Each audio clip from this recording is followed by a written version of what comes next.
దివ్యవాణి TV ప్రేక్షకులందరికీ యేసు నామములో శుభాలు తెలియజేస్తూ నా స్వరం యేసు కోసమే అనే దివ్యవాక్కు కార్యక్రమానికి మిమ్మల్ని అందరినీ ప్రేమతో ఆహ్వానిస్తూ ఉన్నాము.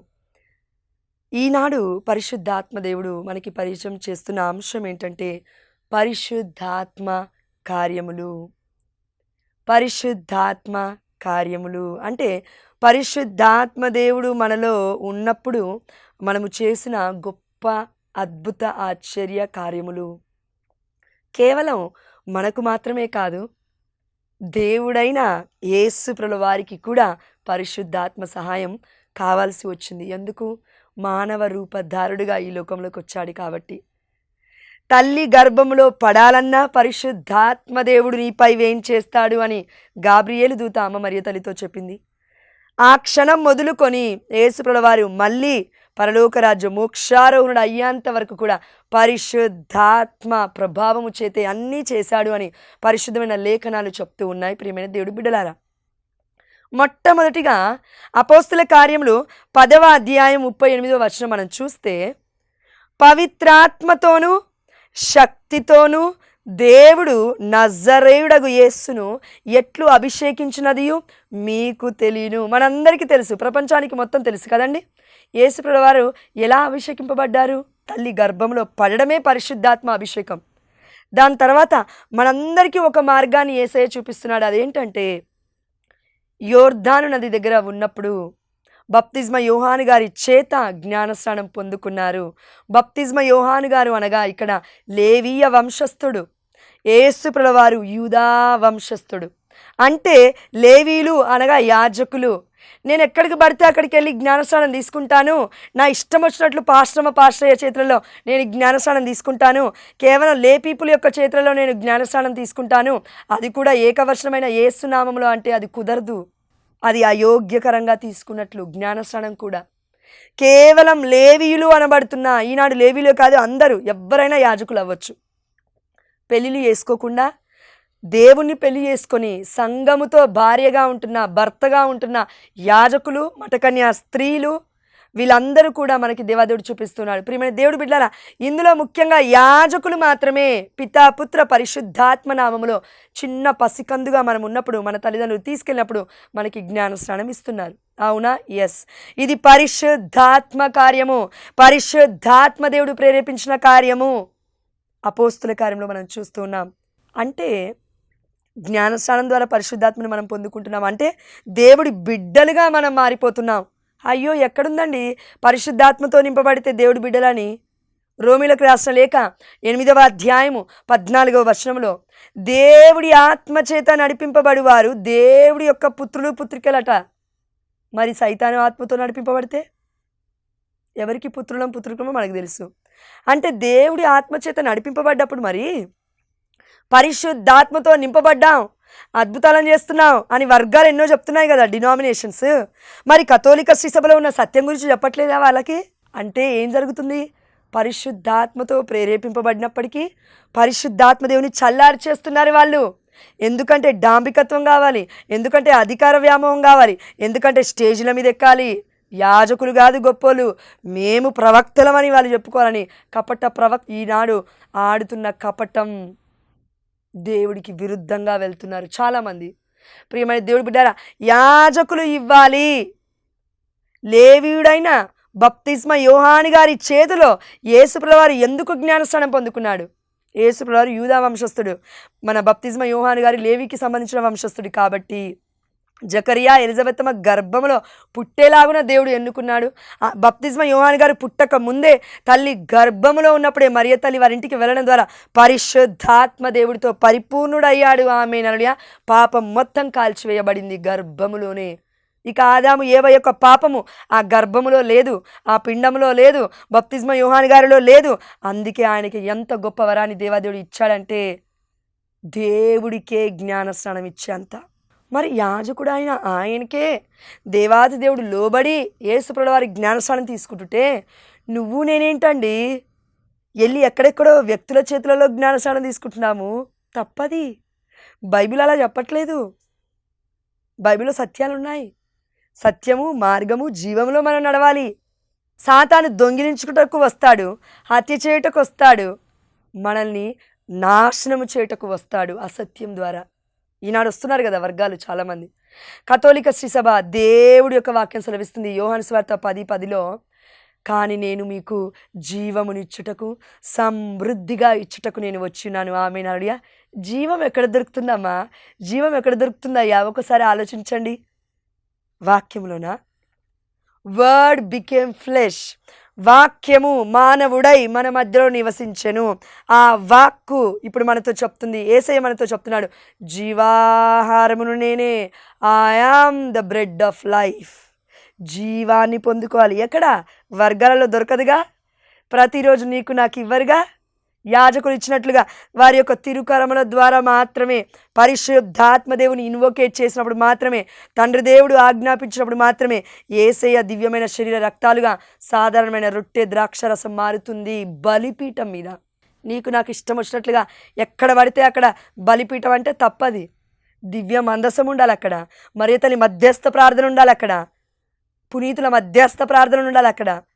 దేవదూతల మధ్యస్థ ప్రార్థన ఉండాలి అక్కడ. ఇవన్నీ విశ్వసించకుండా దేవుడు ఒక్కడే, నేను ఒక్కదాన్నే, అయితే నిరీక్షణ లేదు, ఇక్కడనే చచ్చిపోదాం అంటున్నారు. ఈనాడు సత్యం పట్టుకున్నవాడు స్వతంత్రుడు, అసత్యం పట్టుకున్నాడు ఎప్పటికీ చచ్చిపోతూనే ఉంటాడు. అసత్యంలోనే సాతానుగాడు వెళ్తుంటాడు కాబట్టి. అంటే ప్రియమైన దేవుడు బిడ్డలారా, పరిశుద్ధాత్మదేవుడు ఎంత గొప్ప కార్యాన్ని చేశాడంటే, మొట్టమొదటిగా యేసుప్రభుల వారిని మరియ తల్లిలో గర్భంలో పుట్టిందే పవిత్రాత్మ ప్రేరణ ద్వారా. మరి మళ్ళా ఎందుకు పవిత్రాత్మను పొందుకోవాలి యేసయ్య?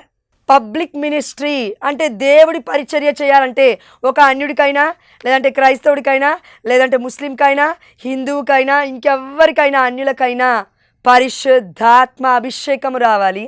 ఆ అభిషేకం కేవలం యేసు నామములో మాత్రమే కాదు, తండ్రి కుమార పరిశుద్ధాత్మ నామములో అని ఎప్పుడైతే గురువు ఆశీర్వదించి జ్ఞానస్నానం ఇస్తాడో అప్పుడు ఆ బిడ్డ దేవుడి బిడ్డగా మారుతుంది. దుష్టుడు ముట్టుటకు వీలు లేదు. దాని తర్వాత జ్ఞానస్నానం తర్వాత యొక్క దివ్య సప్రసాదం తీసుకుంటారు. దాని తర్వాత భద్రమైన అభ్యంగనం తీసుకుంటారు తగిన వయస్సు 10 సంవత్సరాలు వచ్చినప్పుడు. దాని తర్వాత యేసుప్రభుల వారు ఏ విధంగా అయితే జ్ఞానములోను ప్రాయములోను బల సంపన్నుడయ్యాడో, ఆత్మలో వర్ధిల్లాడో, నువ్వును నేను కూడా అలా బల సంపన్నులుగా ఆత్మలో వర్ధిల్లాలి అంటే దివ్య సప్రసాదం తీసుకోవాలి. దేవుడు దేవాలయంలో తప్పిపోయినప్పుడు యేసుప్రభుల వారి యొక్క వయస్సు 12 ఏళ్ళు. ఈనాడు కన్నతలైన కథోలిక శ్రీసభ 10 ఏళ్లకి పైబడ్డ వాళ్ళకి దివ్యమైన మొట్టమొదటి దివ్య సప్రసాదాన్ని ఇస్తుంది. ఎందుకు? ఇంకా ఆత్మలో బలపడాలి. భద్రమైన అభ్యంగనం తీసుకోవడం ద్వారా పరిశుద్ధాత్మ ఫలములతో, పరిశుద్ధాత్మ వరములతో మనం నింపబడాలి అని ఆ దేవాదేవుడు మనకిచ్చిన ఉచితమైన అనుగ్రహము దివ్య సప్రసాదం. దాని తర్వాత ఆ భద్రమైన అభ్యంగనం.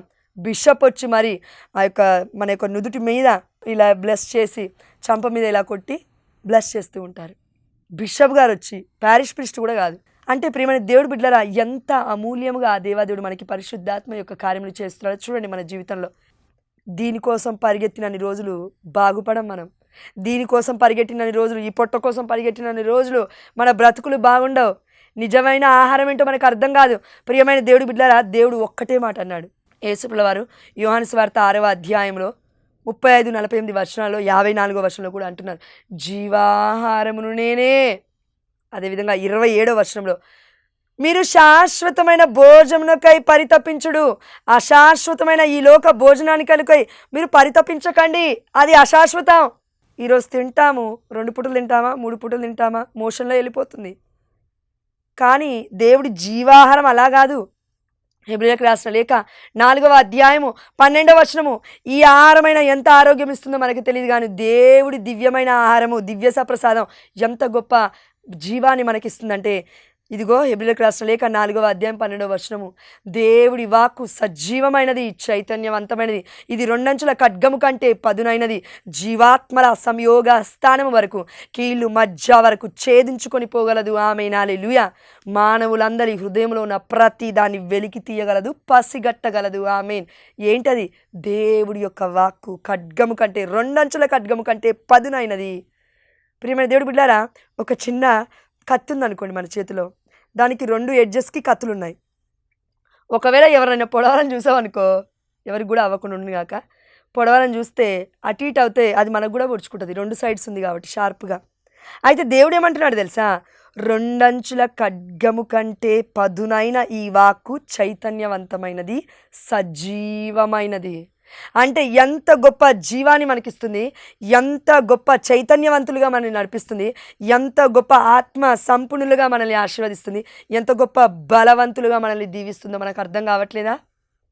అందుకే విజ్డమ్ సొలొమోను జ్ఞానగ్రంథం 16వ అధ్యాయం 12వ వచనం ఇలా సెలవిస్తుంది, మందులు కానీ మూలికలు కానీ మందుకట్టులు కానీ వీరి యొక్క వ్యాధిని నయము చేయలేవు, వీరు జబ్బును నయము చేయలేవు. కానీ ప్రభువా, ఎల్లరి వాక్కును నీ వాక్కే ఆరోగ్యము దయచేస్తుంది. ఆమేన్ హల్లెలూయా. ఎల్లరి వ్యాధిని నీ వాక్కే ఆరోగ్యము దయచేస్తుంది. ఆమేన్ హల్లెలూయా. ఎల్లరి వ్యాధిని కూడా పోగొడుతుంది. ఆమేన్ హల్లెలూయా. జీవము మరణము మీద నీకు అధికారము కలదు ప్రభువా అని సొలొమోను జ్ఞాన గ్రంథంలో మనం చూస్తున్నాం. ప్రియమైన దేవుడు బిడ్డలారా, ఎంత శక్తి ఉందనుకుంటున్నాం దేవుడి యొక్క వాక్యానికి. స్వస్థపరుస్తుంది వాక్యం అండి, స్వస్థపరిచేది వారి యొక్క తిరుకరముల ద్వారా అండి. మన పాపాలన్నీ దేవాదేవుడు తీసుకొని మన పాపాలని మన్నించి మనకి మరలా తిరిగి పరిశుద్ధమైన జీవితాన్ని వసుగుతున్నాడు.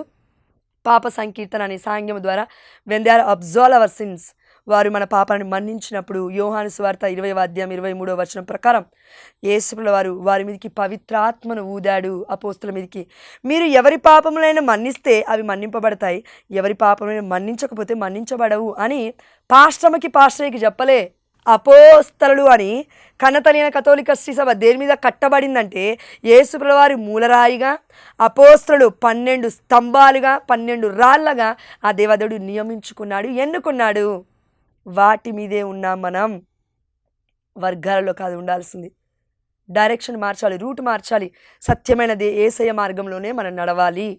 దేవుడు నిర్మించిన సంఘంలో మనం ఉండాలి. మానవ మాత్రులు బిల్డ్ చేసిన ఆ యొక్క బంగ్లాలలో వాటిలలో కాదు. దివ్య మందసం లేకుండా ఎక్కడ పోయి ప్రార్థన చేస్తున్నాం? దివ్య మందసం అంటే దివ్య సప్రసాద నాదులు లేకుండా ఎక్కడ పోయి జీవాన్ని పొందుకుంటాం? దేవుడే లేనప్పుడు దేవుని ఎలా స్వీకరిస్తామండి?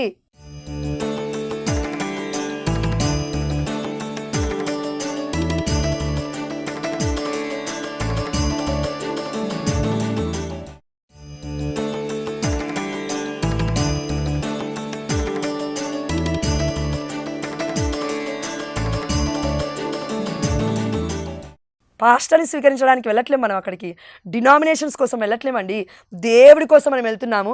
అక్కడ యాజకులు ఉండాలి. ఎందుకంటే ప్రధాన యాజకుడు మన యేసయ్య, మన మెస్సయ్య.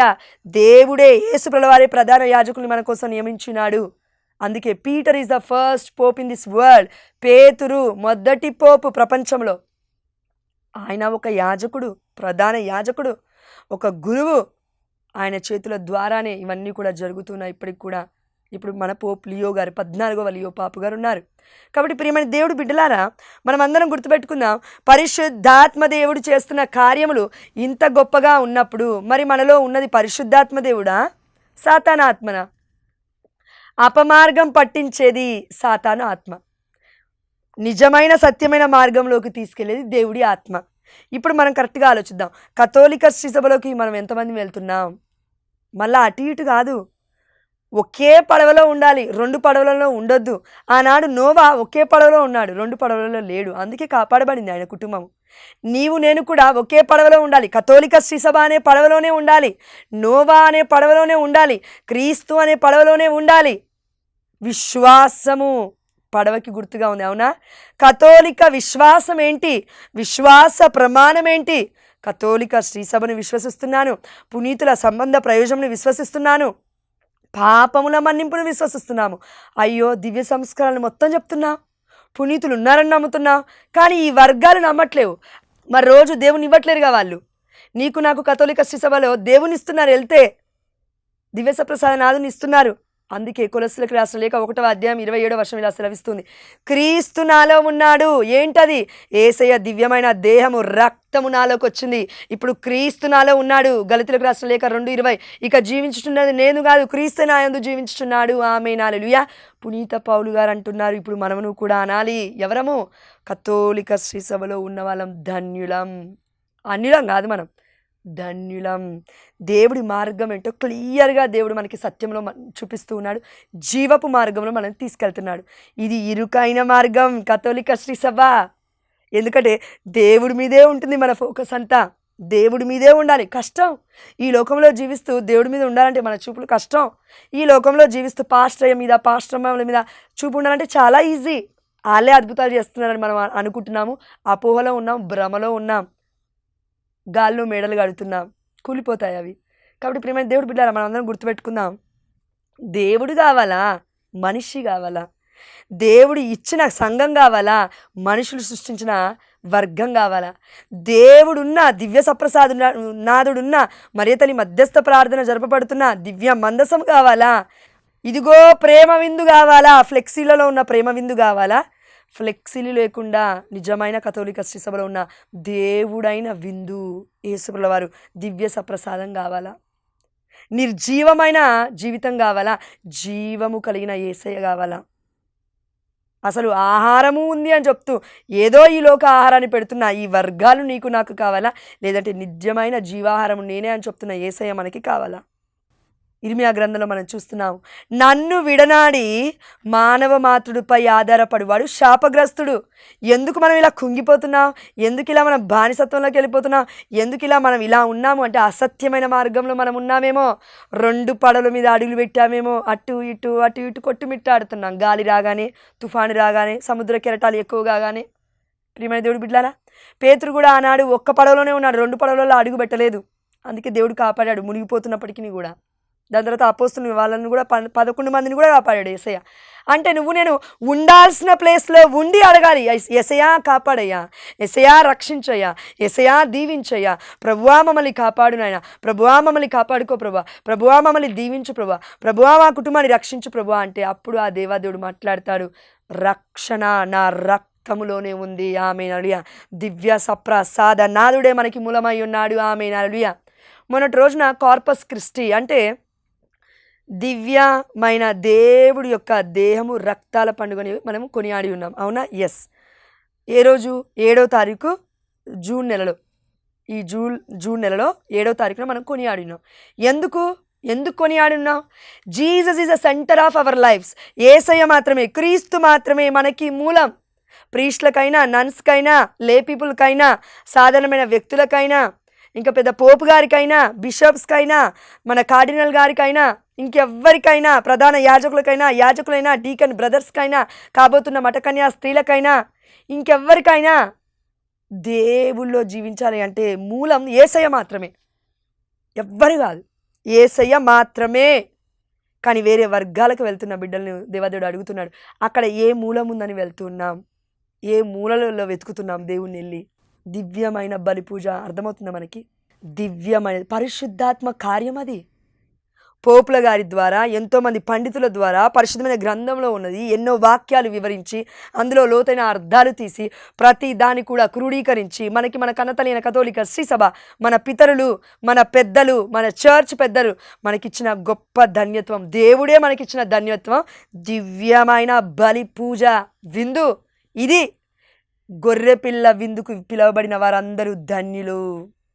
ప్రభువా, నీవు ఒక్క మాట పలికినా నా ఆత్మ స్వస్థత పొందుతుందయ్యా, నీవు నా ఇంటిలోకి రావడానికి నాకు అర్హత లేదు ప్రభువా అని దివ్యమైన బలి పూజలో, నడి పూజలో మనం పలుకుతున్న మాటకి మనకు అర్థం తెలిస్తే వర్గాల వైపు వెళ్ళకూడదు, సత్యం వైపు మనం వెళ్ళాలి. అది సంఘం, వర్గం కాదు.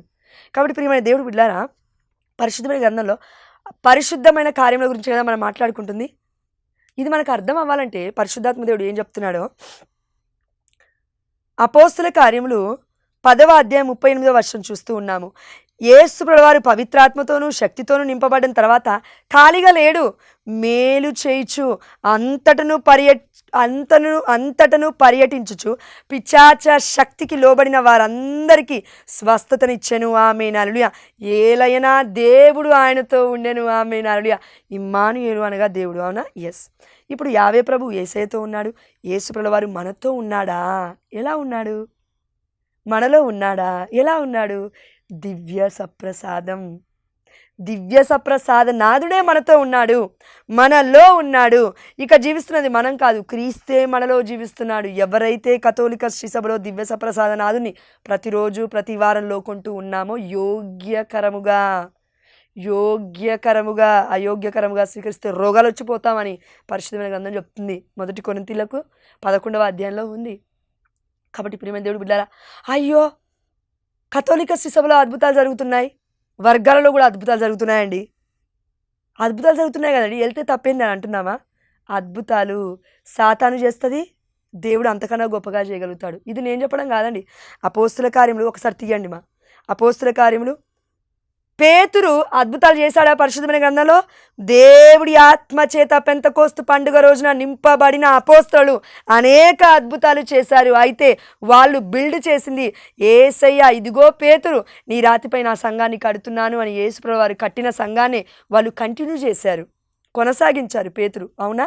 ఎస్, మొదటి పోపు గారు. కాబట్టి పేతురు ఆధ్వర్యంలో 11 మంది అపోస్తులు ఉన్నారు. పేతురే ప్రతిసారి మొదటిగా లేచి ప్రసంగిస్తూ ఉన్నాడు. అందరూ పరిశుద్ధాత్మతో నింపబడుతున్నారు. ప్రియమైన దేవుడు బిడ్డలారా, ఇక్కడ పేతుర్ని మనం కరెక్ట్గా చూసుకుంటే పేతురు పరిశుద్ధాత్మతో నింపబడి దేవుడి బిడ్డగా కార్యాలు చేస్తున్నాడు. ఆయన నీడబడ్డా కూడా స్వస్థతలు అవుతున్నాయి, పౌలు నీడబడ్డా కూడా స్వస్థతలు అవుతున్నాయి అందరికీ. అవునా? అదే విధంగా అపోస్తుల కార్యములు 8వ అధ్యాయం 9వ వచనం చూస్తే అక్కడ సీమోను అనే వ్యక్తి మంత్రగాడు ఉన్నాడు, జ్యోతిష్కుల్లాగా, లేదంటే ఇంకేమంటారండి వాళ్ళని ఏమో అంటారు కదా. ఆ యొక్క వ్యక్తి, ఈ సీమోను అనే వ్యక్తి కూడా, ఈయన పేరు కూడా సీమోనే, సీమోని పేతురు మన పేతురు గారు. అవునా? వేరే సీమోను సాతాను ఆత్మతో నడిపింపబడుతున్నాడు. ఇదిగో నేను మహాశక్తి, దేవుడి శక్తి అని చెప్పుకొని తిరుగుతున్నాడు రాష్ట్రాలు దేశాలు ఆయన కూడా. కానీ ఆయనలో ఉన్నది ఏంటట? అపరిశుద్ధాత్మ. నేను చెప్పడం కాదండి. అపోస్తుల కార్యములు 8వ అధ్యాయము 10వ వచనం చూడండి. అందుచే ఆ నగరమందలి పిన్నలు పెద్దలు అతడు చెప్పిన దానిని శ్రద్ధచో వినుచుండిరి. మహాశక్తి అనబడు దేవుని శక్తి వీడే అని వాడు చెప్పుకొని చుండెను. క్రీస్తు మూలమై ఉన్నాడు. దివ్యస ప్రసాదం గురించి అక్కడ చెప్తున్నారు, చెప్పట్లేరు. ఇదిగో నేను, ఇదిగో నేను, ఇదిగో నేను అని వాళ్ళే అద్భుతాలు చేస్తున్నట్లుగా మాట్లాడుతున్నారు. కానీ మన కనతలైన కథోలిక శ్రీసభలో ఎప్పుడైనా చూసారా గురువులు నేను చేశాను ఈ అద్భుతం అనడం? లేదు. దివ్య సప్రసాద నాథుడి దగ్గరికి రండి, దేవుడు చేస్తాడు అద్భుతాలు అని చెప్తున్నారు వాళ్ళు. ఇది సత్యమైంది. రెండోది, యేసు అనే పేరు ఉంది పరిశుద్ధమైన గ్రంథంలో. అపోస్తుల కార్యంలో యేసు వారు నిజమైన దేవుడు, దేవుడి కుమారుడు. అద్భుతాలు చేశాడా? ఎస్, చేశాడు. పిశాచ శక్తికి లోబడిన వారందరినీ కూడా తరిమి కొట్టాడు, గుడ్డివారను చూపునిచ్చాడు, కుంటివారను లేపాడు, రోగస్తులను స్వస్థపరిచున్నాడు. అంత మాత్రమే కాదు, ఆరోగ్యవంతులుగా చేశాడు. అవునా? అయితే ఇంకొక పేరు కూడా ఉంది. అపోస్తుల కార్యములు 13వ అధ్యాయం 6వ వచనంలో బారు యేసు అనే వ్యక్తి ఉన్నాడండి. అపోస్తుల కార్యములు 13వ అధ్యాయం 6వ వచనం, బారు యేసు అనే వ్యక్తి ఉన్నాడు. అంతటినీ పర్యటించుచు సాఫోను వరకు వెళ్ళి అక్కడ వారు బారు యేసు అని పిలువబడిన ఒక మాంత్రికుణ్ణి కలుసుకొనిరు. అతడు యూదుడు, తాను ఒక ప్రవక్తనని చెప్పుకొని చుండెను. ఆమేన్, హల్లెలూయా. ఏమని చెప్పుకుంటున్నాడంట? ప్రవక్త. ఈయన పేరెట్టట? బారు యేసు. ఆ బారు తీసేస్తే యేసు పేరే ఉంది కదా. మనకు కూడా ఇట్లనే కనబడతారు చాలామంది. ప్రవక్తలు అంటారు, కపట ప్రవక్తలు అర్థం కాదు, సత్య ప్రవక్తలు అర్థం కాదు, అసత్య ప్రవక్తలు అర్థం కాదు. యేసయ్య కావాలా? బారు యేసు కావాలా? యేసయ్య సంఘము కావాలా? వర్గము కావాలా? యేసయ్య మూలమై ఉన్న దీవెనకరంగా ఉన్న కథోలిక శ్రీసభ కావాలా? వర్గాలు అని చీల్చబడి పెట్టబడిన 44,000 వర్గాలలోకి మనం వెళ్ళాలా? ఏడా బారు యేసు వైపు వెళ్దామా, యేసయ్య వైపు వెళ్దామా? బారు యేసు వైపు కాదు, యేసయ్య వైపు మనం వెళ్ళాలి. సీమోను వైపు కాదు, పేతురు వైపు మనం వెళ్ళాలి. ఈ యొక్క కపటమైన వర్గం వైపు కాదు, కన్నతల్లిన కథోలిక శివ వైపు మనం వెళ్ళాలి అని పరిశుద్ధమైన పట్టణాలు మొత్తం తెలియజేస్తున్నాయి. అద్భుతాలు ఎవ్వరైనా చేస్తారు. వెలుగు దేవదూత వలె, దెయ్యము కూడా దేవదూత వలె కనబడుతుంది. లూసిఫర్ గారు అదే కదా, దేవుడు దేవదూతగా ఉన్నప్పుడే కదా కింద పడిపోయింది. నమ్మి చూసి మోసం పోవద్దు. వాక్యం అర్థం చేసుకొని పరిశుద్ధమైన గ్రంథం మొత్తం పఠించడానికి ప్రయత్నం చేస్తూ పరిశుద్ధాత్మదేవుని నింపు ప్రభు అని అడుగుతూ అప్పుడు మనం జీవించగలిగితే తప్పకుండా మనకి సత్యం బోధపడుతుంది. ఆమేన్, హల్లెలూయా. కాబట్టి ప్రియమైన దేవుడు బిడ్డలారా, మనం అందరం పరిశుద్ధాత్మతో ఆల్రెడీ నింపబడ్డాం. అపోస్తల మన పెంతెకోస్తు పండుగ రోజున పరిశుద్ధాత్మ దేవుడి యొక్క కార్యాలు మనలోనూ మన కుటుంబంలోనూ మన జీవితంలోనూ జరగాలని మనం దేవాతి దేవుని బ్రతిమాలుకొనుచు తండ్రి కుమార పరిశుద్ధాత్మ నామములో జ్ఞానస్నానం తీసుకుంటూ, తండ్రి కుమార పరిశుద్ధాత్మ నామములో దివ్యమైన సప్రసాదాన్ని తీసుకుంటూ, తండ్రి కుమార పరిశుద్ధాత్మ నామంలో భద్రమైన అభ్యంగనం తీసుకుంటూ, తండ్రి కుమార పరిశుద్ధాత్మ నామంలో దివ్యమైన బలిపీఠం ముందు జ్ఞాన పెళ్లి వివాహంలో పాల్గొంటూ, గొర్రెపిల్ల విందులో పాల్గొంటే మనం అందరం కూడా ధన్యులమే అని దర్శన గ్రంథం 19వ అధ్యాయం 9వ వచనంలో మనం చూస్తూ ఉన్నాం. కాబట్టి ఈ వాక్య పరిచయాన్ని బట్టి దేవుడికి మహిమ చెల్లిస్తూ మనల్ని మన కుటుంబాలని యేసునాథుని హృదయానికి అంటగొడుతూ దివ్య సప్రసాదనాథుడు అయిన యేసు ప్రభువారి యొక్క హృదయానికి మూలమైన ఆ మూలం నుండి మనం వస్తూ ఉన్నాం. క్రీస్తు మనస్తత్వానికి మన మనసులోని అంటగొడుతూ సత్యములోనే మనం నడవాలి అని దేవాదేవుడు కోరుకుంటున్నాడు. సత్యము మనల్ని స్వతంత్రుని చేస్తుంది. ప్రభువా, మీరు ఇచ్చిన ఈ వాక్యపరిచయం బట్టి నీకే వేలాది వందనాలు చెల్లిస్తూ, మేము అడిగిన ప్రతి ప్రార్థనకి సమాధానం ఆల్రెడీ నువ్వు ఇచ్చినావని నీ వాక్యం ద్వారా మా అందరితో మాట్లాడినందుకు నీకు వేలాది వందనాలు చెల్లిస్తూ, మేము అడిగినవన్నీ ఆల్రెడీ పొందుకున్నామని మరియ తల్లి మధ్యస్థ ప్రార్థన ద్వారా విశ్వసిస్తున్నాము మా ప్రియ పరలోకపు తండ్రి. ఆమేన్. హల్లెలూయా. పితా పుత్ర పవిత్రాత్మ నామమున ఆమేన్.